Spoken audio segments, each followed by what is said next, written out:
In the name of Allah, the Beneficent, the Merciful. میں ان کو دعوت دوں گا کہ وہ مائی پر تشریف لائیں اور خلیفہ دوم سیدنا فاروق اعظم رضی اللہ تعالیٰ عنہ کے عنوان سے گفتگو فرمائیں. محمد بن خان بچا. نحمده ونصلي على رسوله الكريم أما بعد فأعوذ بالله من الشيطان الرجيم بسم الله الرحمن الرحيم والذين معه أشداء على الكفار رحماء بينهم صدق الله العظيم.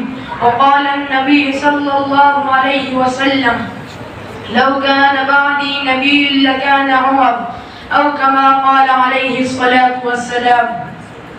نبی کے گلشن کے ہے پھول دیکھے ہر ایک ان میں عظیم تر ہے ہر ایک خوشبو میں ہے مشک و عنبر اس باغبا کی محنت کا یہ ثمر ہے مگر عدل و انصاف کی وادیوں میں مہکتا جو دیکھا وہ پھول ایک نرالا رئیس سے جو پوچھا تو آواز آئی عدالت کا پیکر یہی وہ عمر ہے. سبحان اللہ.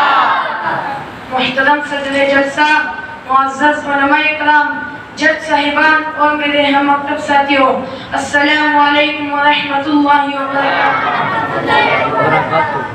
آج میں جس موضوع سخن کا سہارا لے کر حاضر ہوا ہوں وہ ہے خلیفہ دوم حضرت عمر فاروق رضی اللہ عنہ کے مبارک عنوان سے عنوان ہے. سامعین محترم، فتح مکہ کے بعد انہوں نے رسول خدا صلی اللہ علیہ وسلم سے کعبہ میں اعتکاف کرنے اور یہ عمرہ ادا کرنے کی اجازت طلب کی.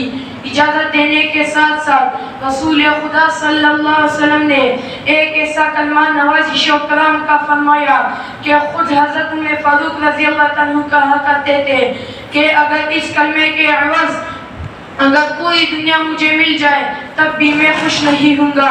وہ کلمہ یہ ہے اے میرے بھائی اپنی دعا میں ہم کو شریک نہ ڈالا. سامعین گرامی، نفاق اور منافقین سے آپ کو اس قدر نفرت تھی کہ جہاں کسی سے اس قسم کی بات صادر ہوتی تو آپ فوراً مشتعل ربي والإسلام ديني ومحمدا رسول